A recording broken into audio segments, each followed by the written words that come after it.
Did you know there are centuries-old Kekkai, aka invisible force fields surrounding Tokyo to protect the city? Protected from what, you might ask? The Kekkais were created to defend against a vengeful spirit that's been haunting Tokyo for hundreds of years. You see, a long time ago someone named Taira no Masakado, who was a nobility and a samurai, got into a feud with his uncles during the Heian period in Japan at around 931 AD. Masakado's father had died and left behind a bunch of land, and he thought, "They are all mine." But his eldest paternal uncle Kunika said, "No, they are mine." And Masakado said, "Hell no." So he and his army started a fight with Kunika and his other uncles, lasting between the years 931 to 936 AD. They battled each other many times, and impressively Masakado remained victorious. However, after years of victory, he finally faced his first defeat near the Kogai River in 936 AD. A few days later, Masakado launched a counterattack but failed. He was forced to escape and regroup. But he didn't obtain much success until in 939 AD, when he started a rebellion against the central government called the Tangyo no Ran. He was able to successfully capture multiple areas and provinces and eventually declare himself Shino, or the new emperor. So, the central government was very pissed off. They put a bounty on his head, and a few months later, Masakado's own cousin, Taira no Sadamori, teamed up with a few of his friends and killed Masakado at the Battle of Kaijima. They chopped off his head and brought it back to Kyoto. But that's when the legend became more eerie. The government had put his head on public display for months, but it never showed any signs of decomposition. The head appeared angry perpetually and constantly shouted for the return of his body. One day, it took off into the air and flew east, towards his body. Unexpectedly, the head crash-landed near modern-day Chiyoda in Tokyo. From that day on, Masakado's vengeful spirit had continued to haunt the city for centuries.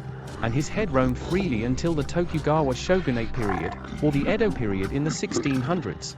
Its founding shogun leader, Ieyasu Tokugawa, needed to ensure the safety and prosperity of his reign, so he decided to harness the power of Masakado by transforming him from a vengeful spirit into a protector.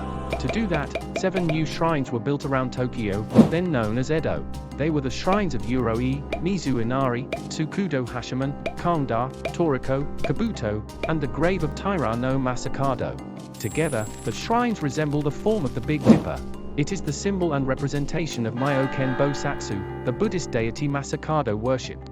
By utilizing this formation and the power of the deity, Tokugawa transformed Masakado's spirit energy into a beneficial force for the city. A second Kekkai was later added to further suppress Masakado by Emperor Meiji during the Meiji Restoration period beginning in 1868. He constructed 3 cemeteries and 2 shrines around Tokyo. They are the Zoshigaya, Yanaka, Tsukiji Honganji, Aoyama, with the Yasukuni shrine in the center.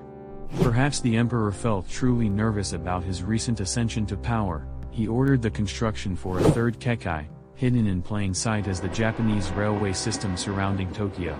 It consists of 2 parts, the Yamanote Line and the Chuo Rapid Line. The former loops around the Tokyo area and the latter crosses the first horizontally. They combine to form a yin-yang symbol, with the royal palace occupying in the yang region, or the light, separating the emperor and his family from the yin, or the darkness. Together, these Kekkais acted as a seal against Masakado's spirit for many generations. So what would happen when you travel to Tokyo today? Will you fall under the spell of the Kekkais? Or run into Masakado's angry flying head? Well, the Big Dipper Kekkai no longer functions. One of the shrines, the Tsukudo Hashiman, was damaged during the bombing of Tokyo in World War II. Although rebuilt, its destruction dismantled the formation and the power of the Kekkai.